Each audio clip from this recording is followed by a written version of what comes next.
Welcome to 21st Century Radio. I'm Dr. Zoh Hieronimus. Laura Kortner is our executive producer and Vern Anderson, our engineer. Joining us this portion of our program and continuing on is astrologer Rosemary Clark. Her business, she is founder of Astrologic, is a counseling service in Charlottesville, Virginia. In addition to her work in teaching and consulting about astrology, her special study of ancient Egypt's sacred science has led to accomplishments in the distinctive field of archaeoastronomy. Rosemary maintains that astrology is a sacred science never intended to stereotype us with sun signs, but instead is a wise system of understanding our relationship to the universe in ways that can provide meaning and purpose in our lives.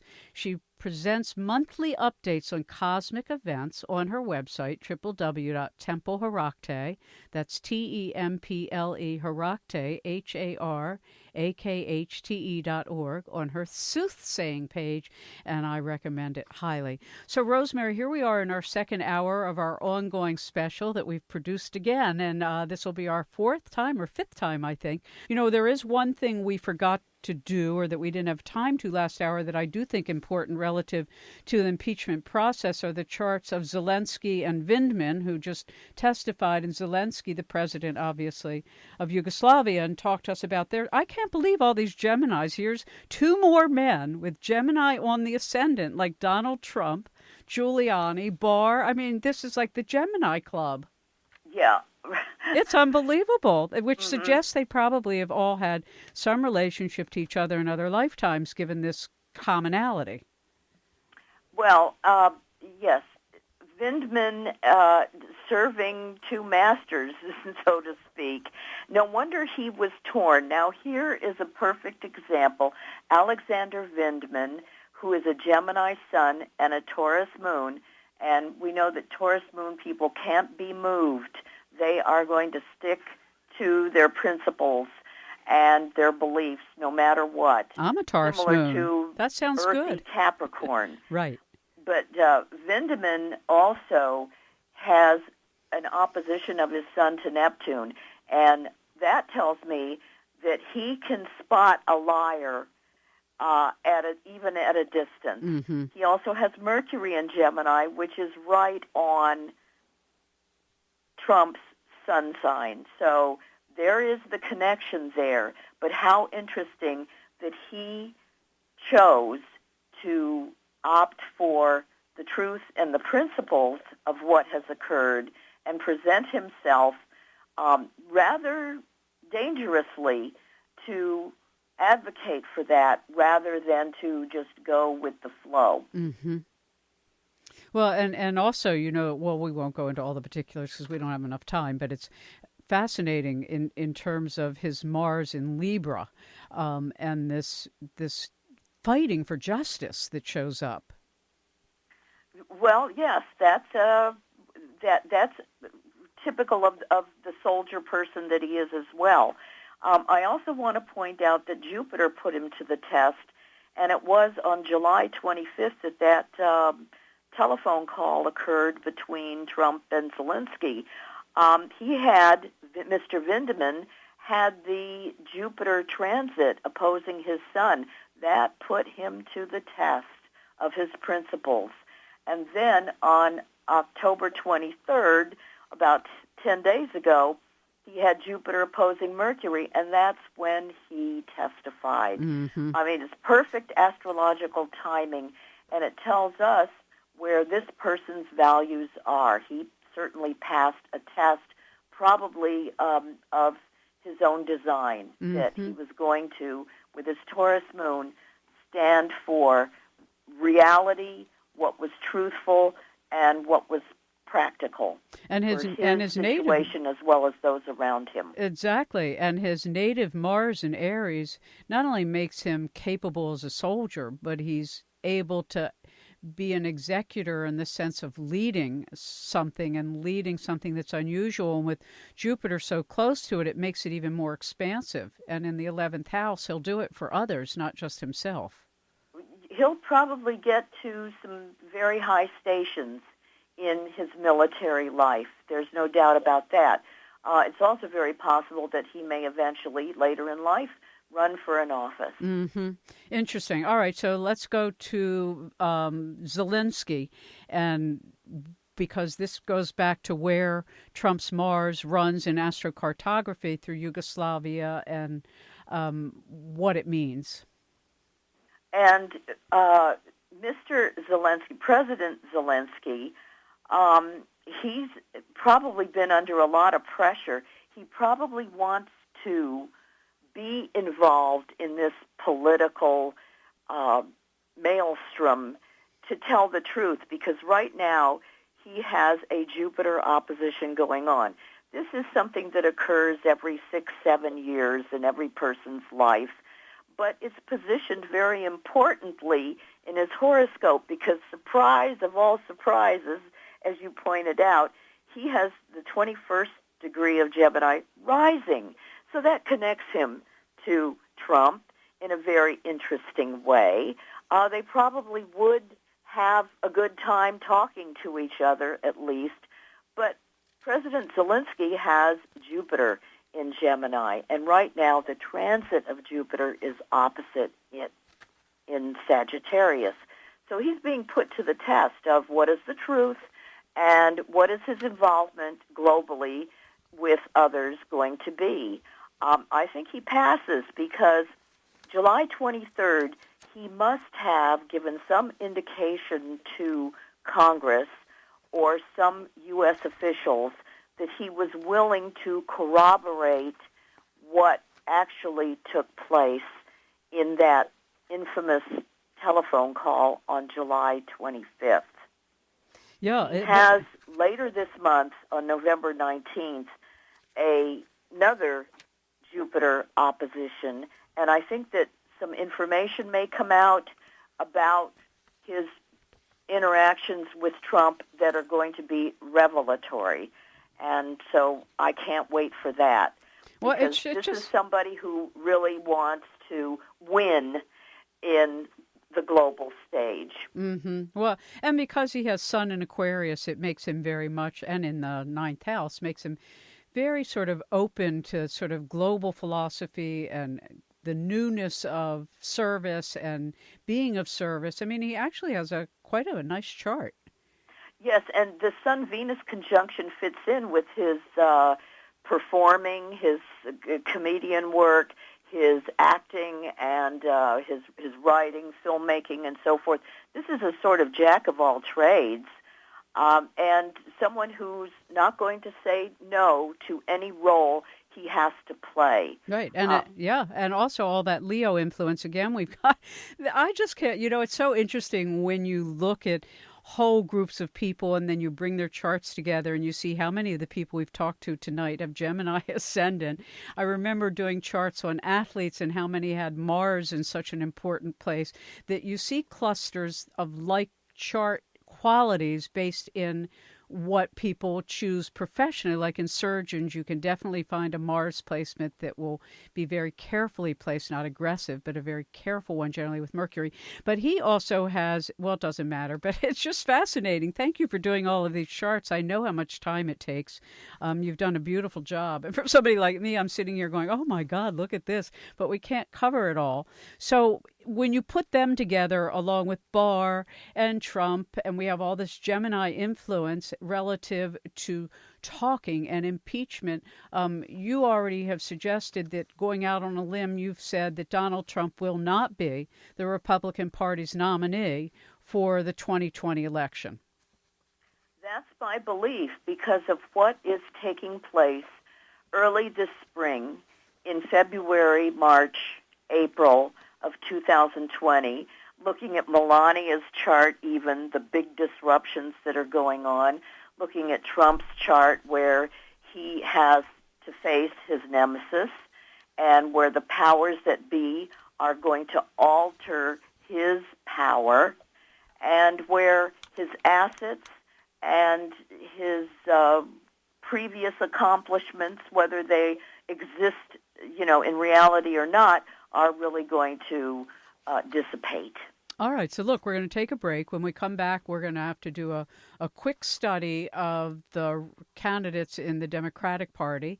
we'll see where we are. We also have a few things to talk about relative some of the big pictures in November for the world, some of the good stuff even. And we'll be right back. If you're just joining us, Rosemary Clark, who is a world-class astrologer. This is, I think, our fifth in a series that we've been doing for 2 years, which we will continue to do on the presidency of Donald Trump, predictions based in astrology, and the influences that affect us all.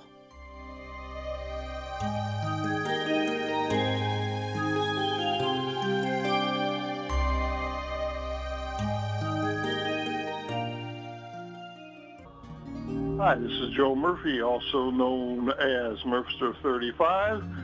I'm the feature writer for Politizoom.com and the author of the Kindle books President Evil and President Evil 2, A Clockwork Orange. You are listening to the Home of Free Thought, 21st Century Radio, and the incredible Dr. Zoh Hieronimus. Welcome back to 21st Century Radio. Rosemary Clark, a world-class astrologer, joins us. Her business in Virginia is called Astrologic. You can follow her work, her suggestions, and even get readings at www.templehorakte, Temple, Temple, Horakte, HARAKHTE.org. And of course, all our guests are, and their links are at 21st21stcenturyradio.com. All right, so we're going to move on to the front runners in the Democratic Party running for president, and I guess we'll start. Where do you want to start? With Elizabeth Warren, Joseph Biden, your pick. Well, I want to start with Joe Biden. He's got some problems here with Neptune transiting his horoscope. And I'm going to let you in on one of my little secrets about predicting presidents. All right. And that is when it shows that there's going to be a job change and a home change, that's probably going to be the person who is president. Now, there are charts that show winning an election. For example, Al Gore's chart showed that he would win the election, but it did not show that he was going to have a home change and a job change. Interesting. So we can almost predict who will get the Electoral College and may not get the popular vote based on Neptune? Right. You know, and the same thing was with Hillary Clinton. It showed great success on the day of the election, and I think we spoke about it, where even the U.S. chart showed a woman becoming the leader. Yeah, it was that Venus aspect. I don't remember what it was, but it was very strong. And so, you know, with circumstances being what they are, we look more carefully at who's got the job change. And with Joe Biden's chart, it's really kind of chancy here because Neptune is transiting the fourth house of domestic life opposite one's career. Neptune is very deceptive. Could it bring him to a presidency or deny him? The key dates are April of 2020 and August of next year as well. I sort of think that he's going to either have to or choose to drop out. Mm-hmm. Interesting. All right, so then we'll move on to our next, Elizabeth Warren. Elizabeth Warren. But before we do that, it's interesting that both she and Biden both have exalted moons. They both have moon in Taurus, like, who was it?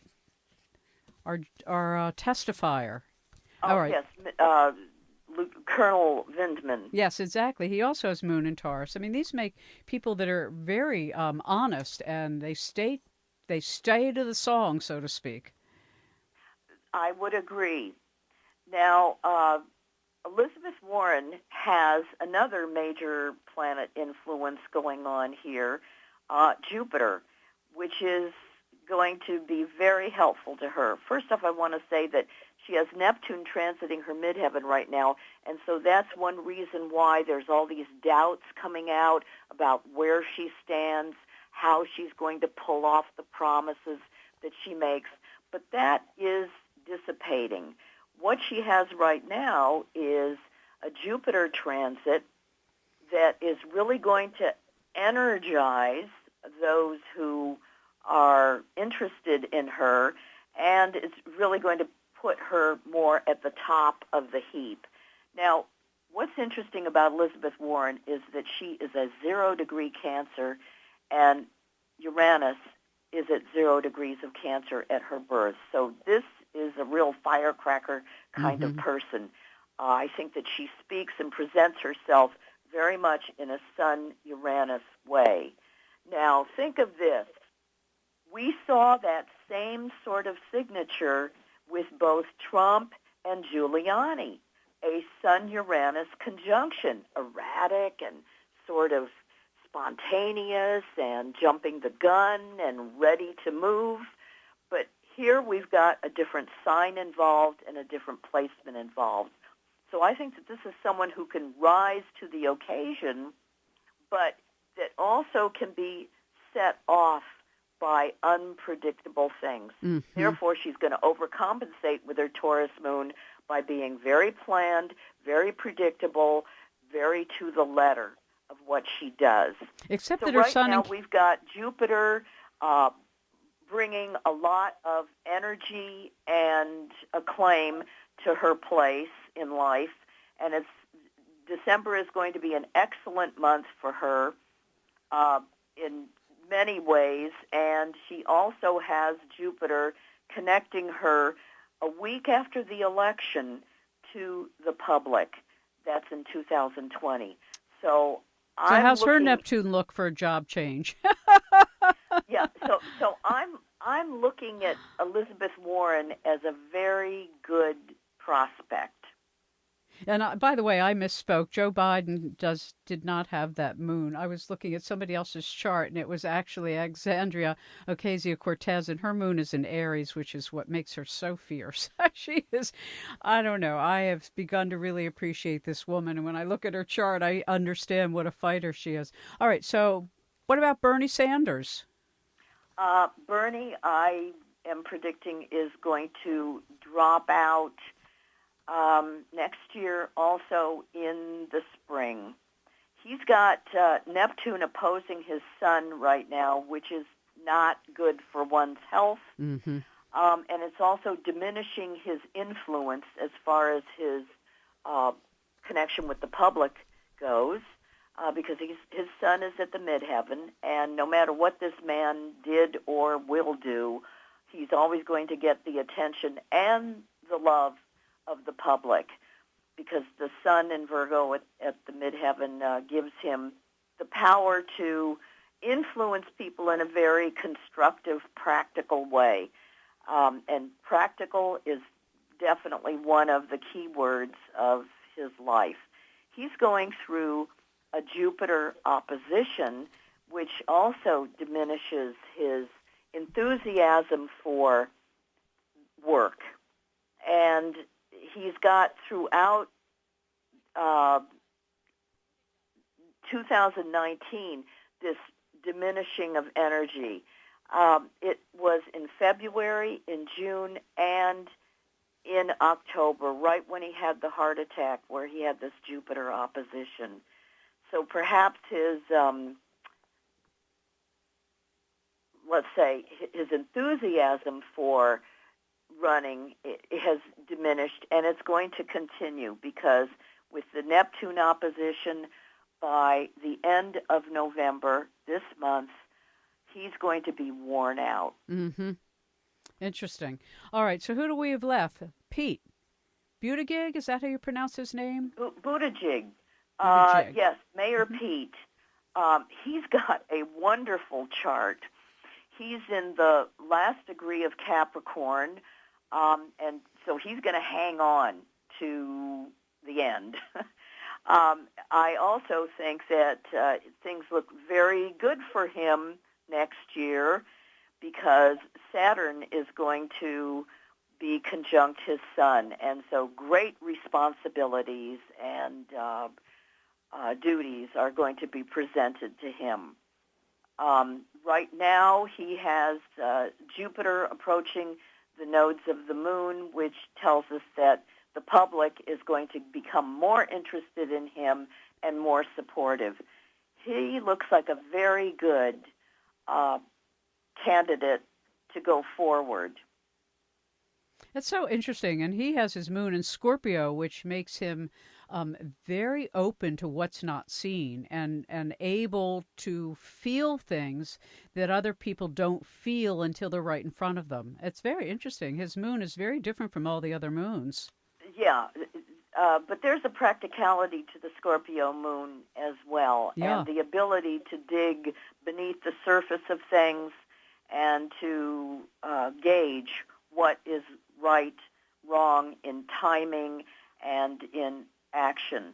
And he also has that Mars in Libra. You know, we've seen this with other fighters for justice we've talked about already tonight. And I don't have a tally list, but it's something that shows up. And again, going back to astrology and occupations, when you look at a group of people who have chosen similar occupations, you do find these cluster-like signs and planets in them. Well, Mars in Libra is not only the law, but it's mediation, it's diplomacy.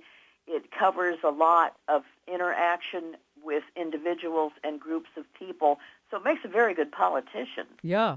All right, so let's move on to Kamala Harris. Harris is going to drop out, I think. She's got some problems this month in November, around the 15th, where finances are going to become an issue. She's definitely cut out to be an attorney general, U.S. attorney general, and it would be great to see her replace William Barr. At any rate, with Saturn in the ninth house of law, I think, and in the sign of justice, Aquarius, I think that she's certainly going to play a role in the future of this country in that area. Mm-hmm. And also her sun in Libra makes her so, again, somebody so interested and so compelled that there be justice. It's just fascinating. There's another moon in Aries lady. Yes. What is this moon in Aries with all of these people? It makes them very combative and very forceful. All right, and fearless. Yeah, and fearless. It's fascinating. Okay, Julian Castro. I like Julian Castro. I know that he probably doesn't have much of a chance at this point, but I think that he does play a future role, considerable. You know that he's an identical twin, and he's the eldest by 1 minute. And so he has a new moon, sun and moon conjunction in Virgo in the third house of siblings. So the two of them are certainly going to play a role in future Texas politics, and I think that they've got a great future ahead. Right now, he will have, in January, both Saturn and Pluto opposing his ascendant, and I think he'll just quietly drop out. But, again, he's someone who's definitely got a future in the political arena. Yeah, and of course, as we know, oftentimes people run for office knowing ahead of time they're not going to get the nomination, but it does advance their standing, their notoriety, their visibility, sometimes gets them an appointment in an incoming administration, but also it means that often a greater profile for their own home state and where they can advance in politics at home. All right, Tulsi Gabbard. Well, Tulsi has an Aries sun, and she's got Venus very close to it, which gives her some power socially. And the problem with her Aries sun is that it's opposite Pluto.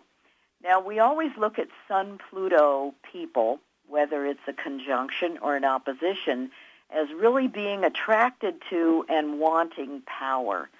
In fact, if we look at her horoscope, she was born with Mars, the Sun, and Venus together in Aries, which is a pretty volatile personality, and all of those are opposing Pluto, which gives her a lot of grit, but at the same time, one wouldn't want to get into a confrontation with her.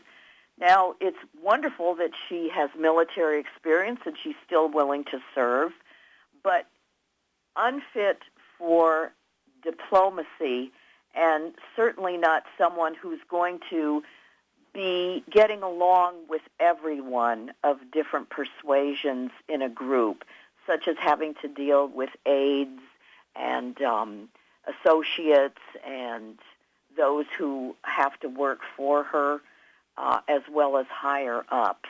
Mm-hmm. This is someone who would really prefer a regimented life, and that's essentially what she's doing now.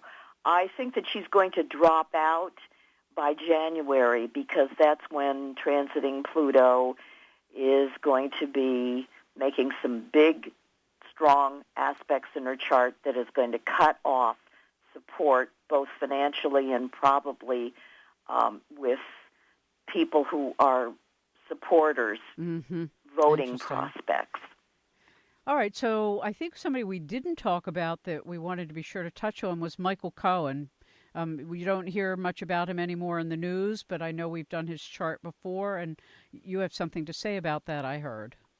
Well, I somewhat, feel for Michael Cohen because as a Virgo, he probably had some sense of duty and obligation to Trump. We know that he admired him greatly and perhaps even wanted to emulate him at some point, but I think he's someone who was easily dominated, and that was his weakness. He also has a Sagittarius moon like Trump, and so that was the attraction. Right now, at the end of this month, November 29th, he's got a Jupiter transit to his moon, which tells us that he may have a change in his living circumstances.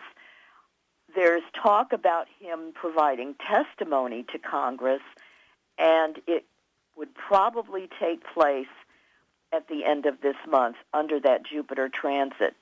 And because it's so beneficial, I think that he might get some sort of reprieve or reduction in a sentence or some positive outcome for his participation. Jupiter brings about legal issues and dealing with higher forces, so he could do very well under this circumstance. Fascinating. Thank you.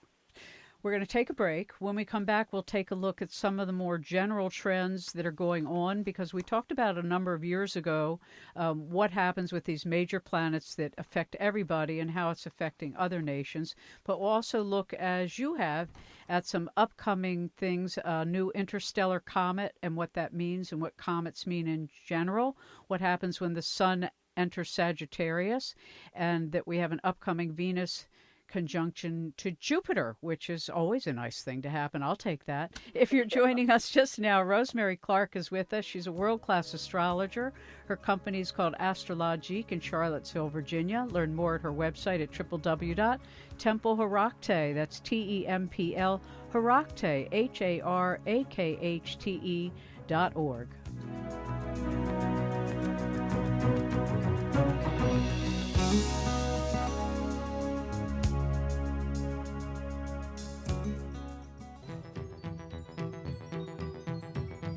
Hello, this is Dean Radin. I'm author of the book called Supernormal. I'm also chief scientist at the Institute of Noetic Sciences in Petaluma, California. You can learn more about my work at deanradin.com. That's DEANRADIN.com. And more about the Institute of Noetic Sciences at ions.org, IONS.org. You're listening to 21st Century Radio with Dr. Zoh Hieronimus. Welcome back to 21st Century Radio. Wonderful ongoing part of a series Rosemary Clark and I have been doing for 2 years. This is another one of our specials, and we will continue to do it again and get back together. We always seem to get together at really prescient times. We plan way out in advance, and it just seems to hit the day for some reason, Rosemary. So here we are. You've given us a wonderful overview about the candidates, about the president, about the impeachment, with some wonderful predictions. One of them being that you don't believe that Donald Trump will be the Republican nominee. You've also said that a number of Democratic candidates will drop out. And what, relative to some of the bigger transits going on and the changes that we see around the world, one of the things I'm not very familiar with, but you are comets. And you made note of a new interstellar comet called Borisov.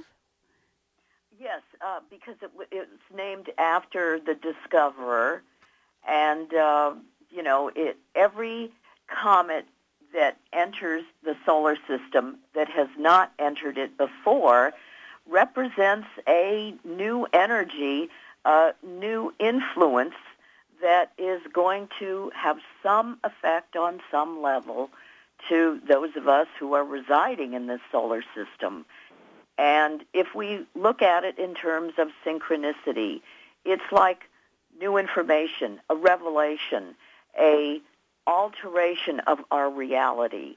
And we saw it in October of 2017 when Oumuamua, the Hawaiian comet that was very weirdly shaped and had a very strange trajectory, visited us very briefly and then took off.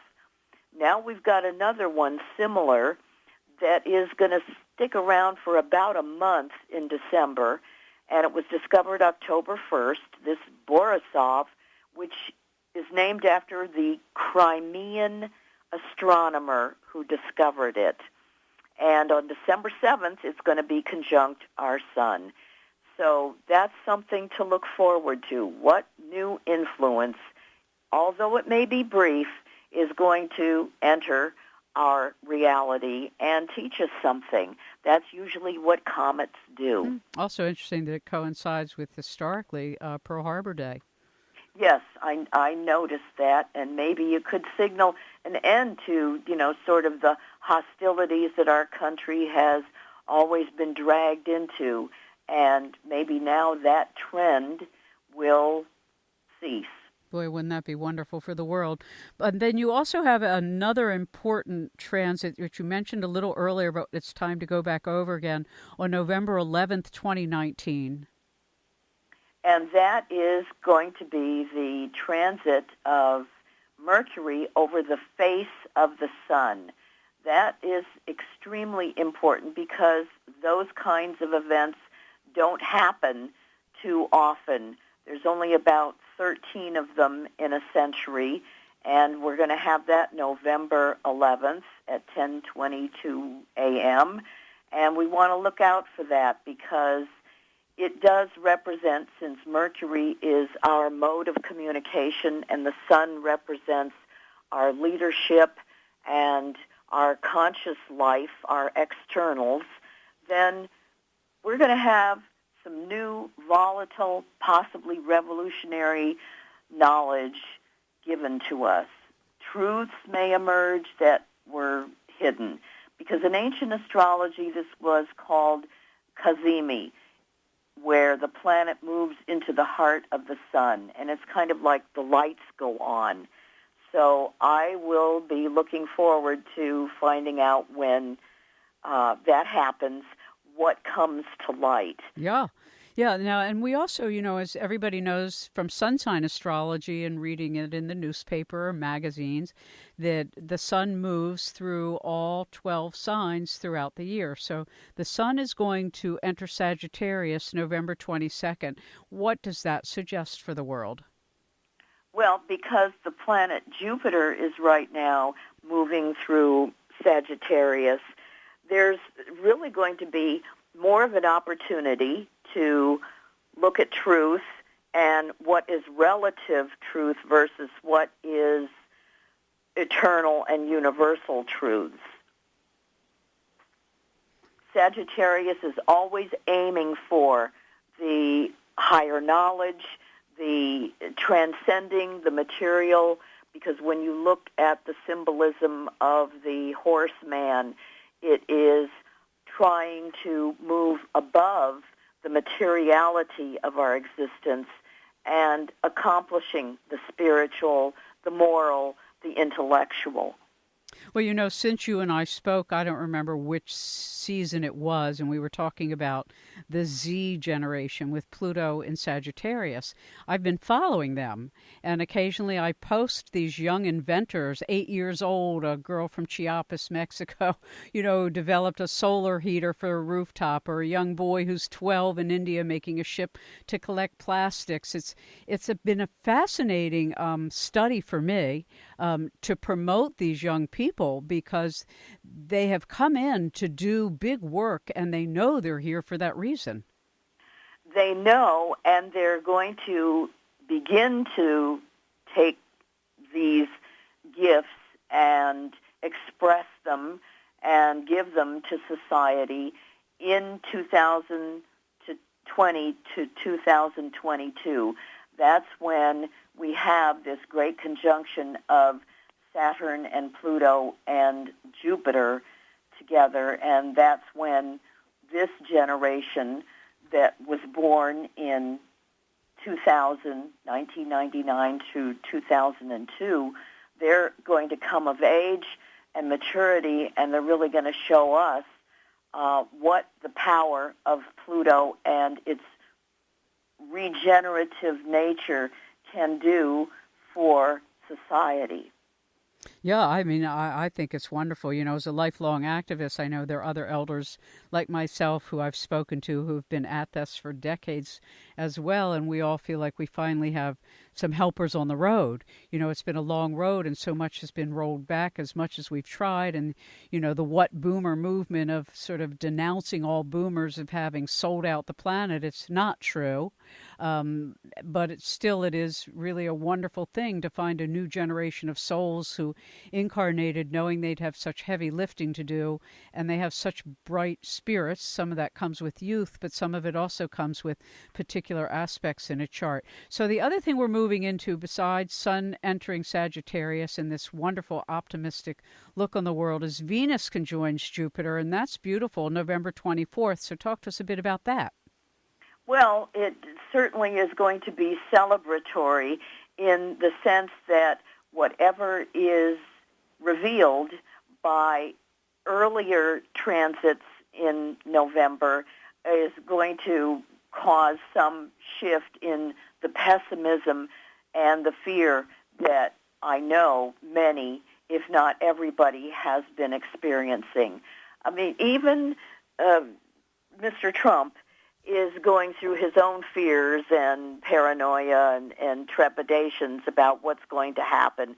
But the rest of us are, I think, justly concerned about our global interactions, about the environment, about the laws that are being altered for the sake of corporate and material interests.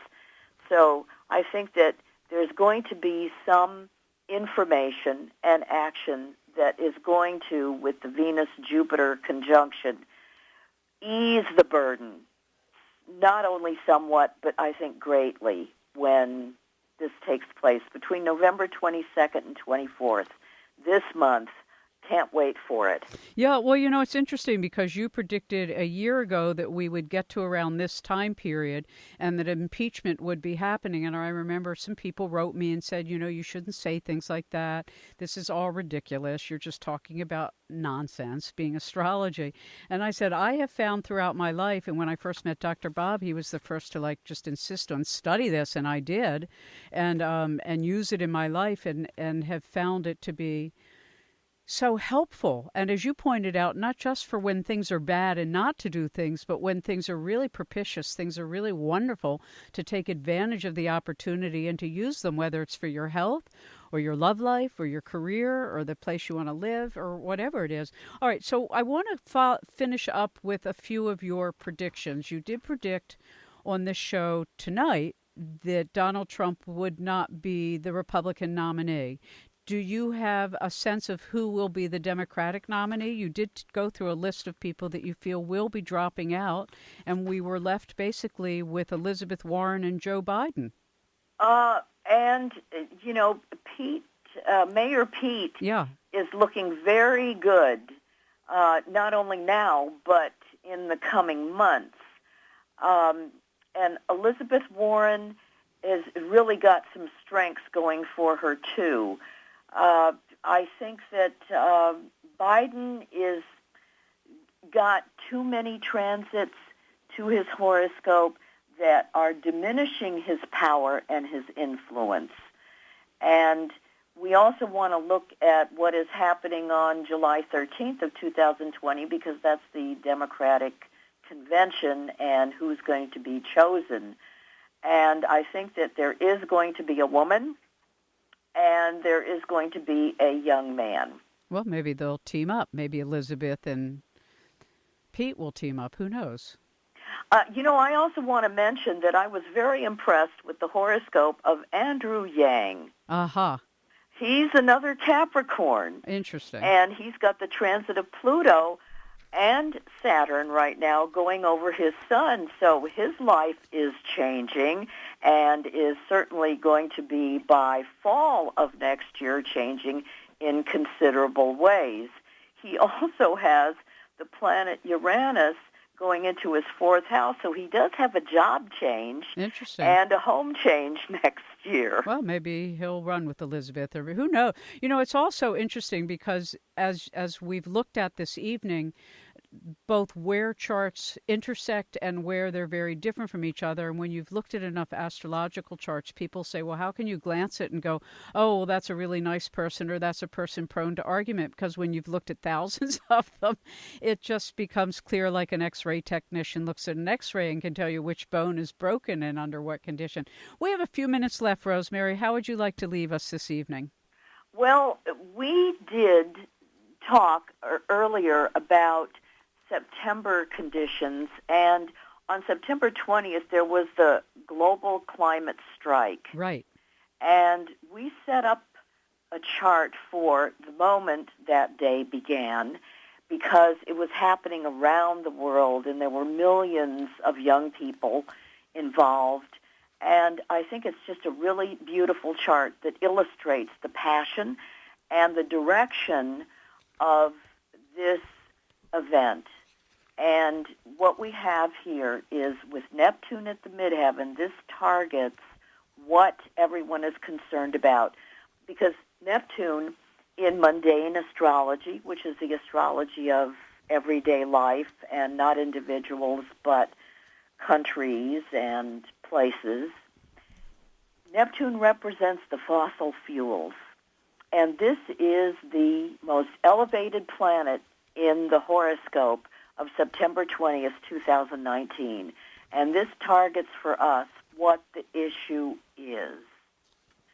And what we have also is Pluto on an angle setting in the dusk of the day. That tells us that there's going to be a reversal of the powers that be and a regeneration that is going to be felt globally. It's really interesting in that it took place with the sun in the later degrees of Virgo, which is the sign of stewardship, and the earth, and what is practical and what is public. So this chart really illustrates what the confrontation is between the stewardship of the earth in Virgo and the fossil fuels in Pisces. What a beautiful job. I know how much work this is. We've covered an extraordinary amount of territory. Thank you for your careful, thoughtful predictions, and we look forward to having you back in the fall. Rosemary Clark, world-class astrologer, during Christmas time, or sometime soon as the impeachment goes forward. Happy ever after. I hope we can all live more fearlessly, and we can News on Talk Radio 680 WCBM, Baltimore, and WCBM.com. Willing to take questions.